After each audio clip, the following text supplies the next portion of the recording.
Hi everyone. Thanks for joining us today for our Be Connected mini-series delivered by us at the Beacon Foundation. So firstly, we wish to acknowledge the traditional custodians of all the lands across the nation that we meet upon today. We wish to pay our deepest respects to all Aboriginal and Torres Strait Islander peoples and to their elders past, present and emerging. And I also wish to extend that respect to any First Nations peoples joining us today. So today we're joined by Vladia, who is a nutritionist, author and wellness ambassador, and she's going to talk to us today about identifying our strengths and reaching our goals. So hi Vladia, great to have you with us. How are you? Hi guys, hi Hayley, I'm very well. How are you going? Good, bit cold, but great. Yes, well, nice and sunny here in Noosa, so that's fantastic. Don't brag to us. Oh. Fantastic. So we're going to kick off with our first question, and we wanted to talk to you about your particular strengths. So what would you say your personal strengths are, and how did you go about identifying them? Yeah, so I basically have, there was a few things that made me identify my strengths, and there are so many tests that you can take online. I have used free online character strength and finding out your passion, which is called VIA, so VIA character strength. And I mean, it actually made sense in terms of when I done the quiz and I looked at my top 5, it just really described my personality, really. So there wasn't something that was quite unusual. So my top strengths were curiosity, zest, humor, leadership, and creativity. And so this is everything that I do daily, and I get fired up about it. So I think once you get fired up about things, you then kind of identify your strength, regardless if it's written down but it's often when you get the whole list and you identify the strengths, it's then when you really can use them to your best ability and use them to your advantage as well. So I think it's great to have them on the paper and really coming back to them throughout the day life. Sorry guys, it's not many buses that go through, so obviously I'm running a business, and we are open, and we've got a beautiful wellness hub and a cafe, and it's out in the open in this atrium, and it's beautiful, but yeah, sometimes you'll hear a bus. That's all good. One of your strengths might be adapting to new situations. That's it, exactly. I think as a business owner, you really need to harvest that strength. If you don't have it, you need to, start really creating that as much as you can, the adaptability, because you need to be adaptable as a business owner. That's it. Absolutely. And we've seen that time and time again in our current COVID-19 situation. Yes. Fantastic. Thank you. And thanks for mentioning the online resource that students and teachers and all of us can use to help identifying our strengths. So how do our interests and values align with our strengths? Yeah, so I think when you are interested in something, like for example, you are a creative person and you love creating things, then what my value is in my life, I really want to have a positive contribution to the planet and to people. And so one of my strengths is creativity. So my passion is food. So I really wanted to create a business where I can really enhance the well-being of not only people but the planet and the animals. So I think that really it's great to pair those things up together, and I think then you live fulfilling life as well. Yeah, absolutely. It's much easier to work on your strengths if you're interested in them. That's right. Yes, that's right. Fantastic. So why do you think it is important for young people to learn about themselves and their strengths when they're younger? I think because that really gives you a good advantage in life, and a good set of skills where you there might be situation, and often there is, that it's uncomfortable, or you go through a period of hardship, for example, now. And when you really know your strengths, you then really can navigate through certain areas and certain problems within your life. So for me, through this COVID-19 and what happened within our business, obviously I have a food business, so we had to shut our door, and we had to really readjust ourselves to have a takeaway business. Well, me being having zest for life and being creative, I tapped into those strengths and going, what could I do? How could I really make my business thrive, even though I should be closed because I can't have people sitting down? So I wheeled out my fridge out of the shop so people can grab and go their food. They can grab healthy smoothies, the salads, and I was still open. I was still operating. So one of those things that I knew, that was my creativity, is one of my strengths. So how can I create a product? How can I create an environment that actually I will thrive within these limiting times? And I think when you are young, understanding your strengths, really, it will give you an advantage to at workplace, in relationships, at business meetings, at connecting with people. It's such a great life skill to have, and it gives you real confidence in life as well, and more understanding of yourself. And I feel like it's very positive. It gives you a little bit of, you know what, actually that's true, and I'm good at that. Absolutely. And have you always known that you're creative and confident that you have this zest? No. Until I started learning about it, until I taken the test.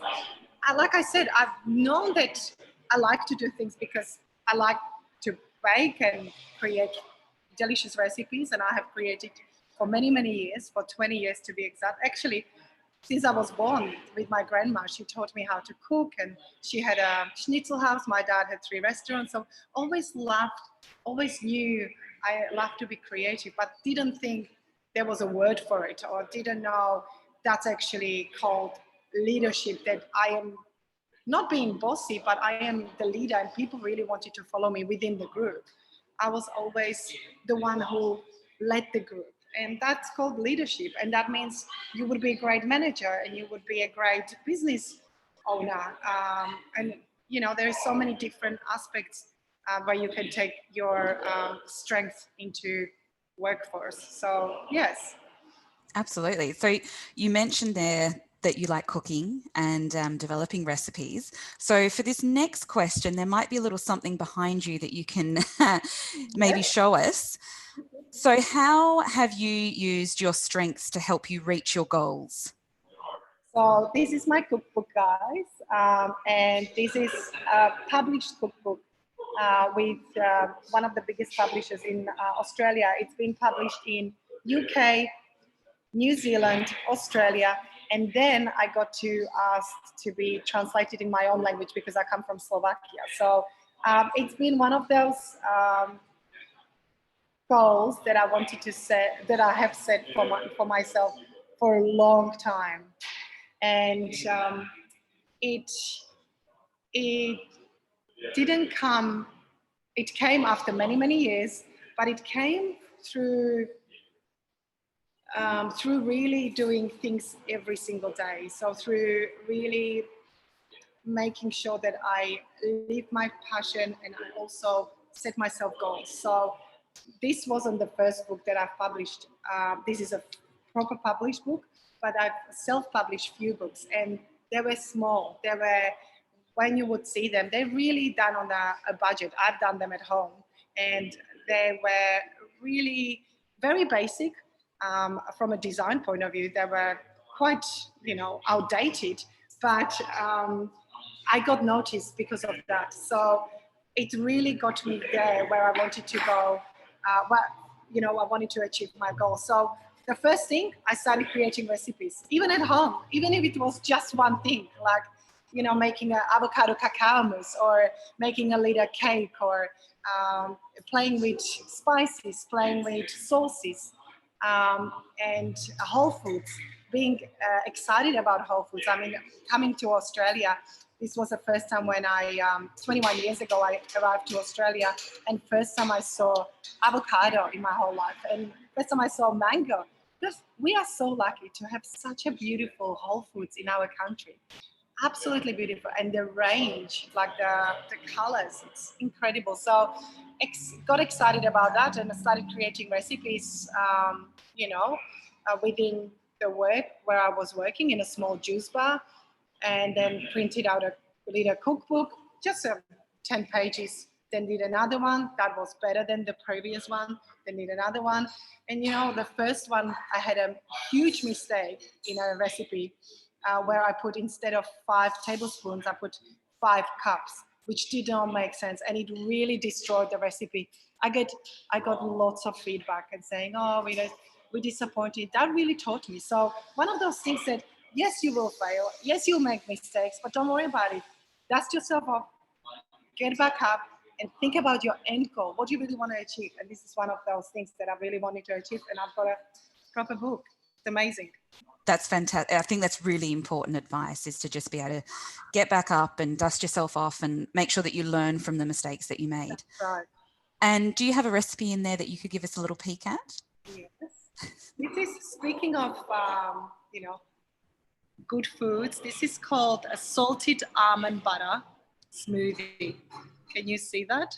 Yes. So, delicious, delicious smoothie. So when I speak of whole foods and when I speak of healthy food, it can be indulgent. There are, nowadays we've got so many amazing products, ingredients available, and we have so much information online as well, how to create a recipe. So it is such an exciting time for us. And I talk about whole foods. This tastes like salted caramel in a liquid. It's just so delicious. It's great for your brain food. We call it actually in our cafe brain food smoothie, because it's so good.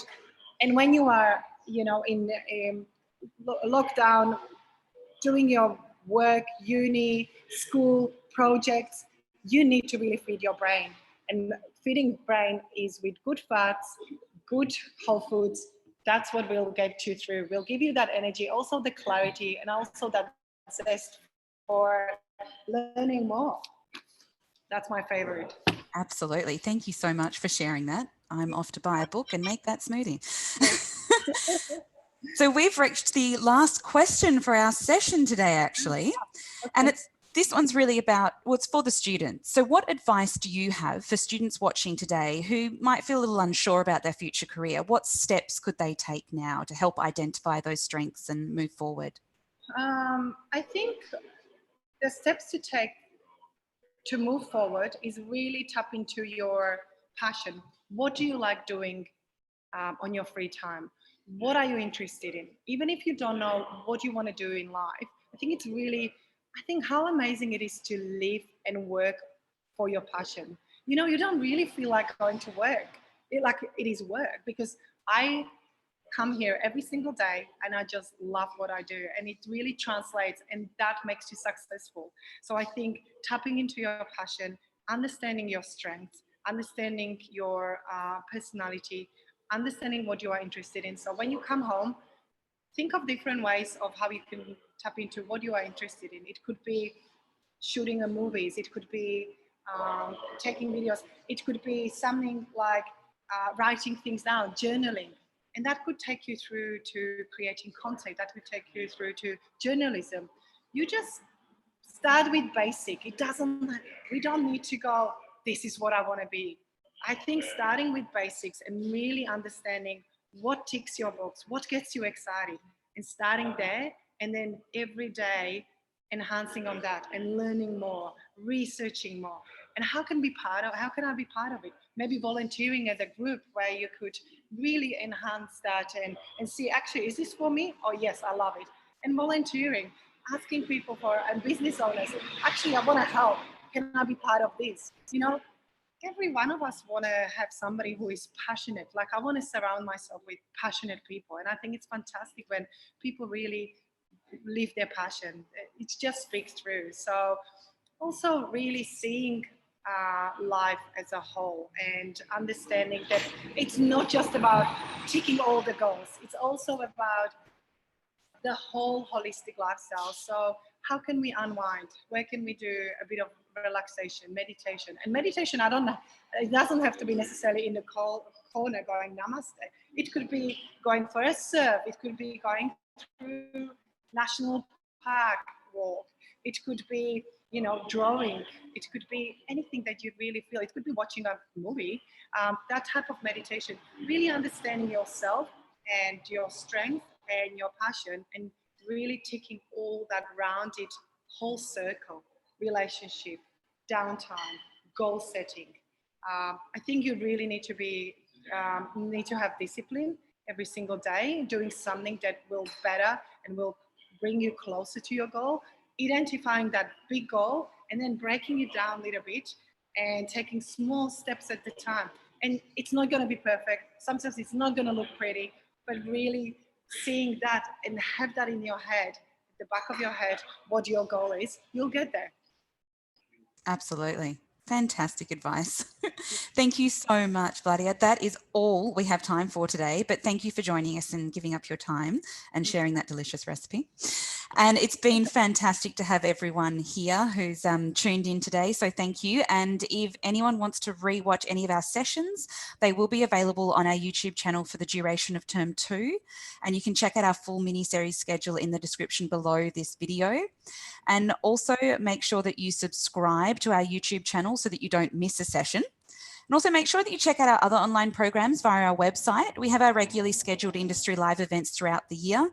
So if you are a high school teacher and you'd like your students to attend, please register your school at our Industry Live webpage, which you'll also find in the description of the video below. So thanks again, guys, and we'll see you all next time.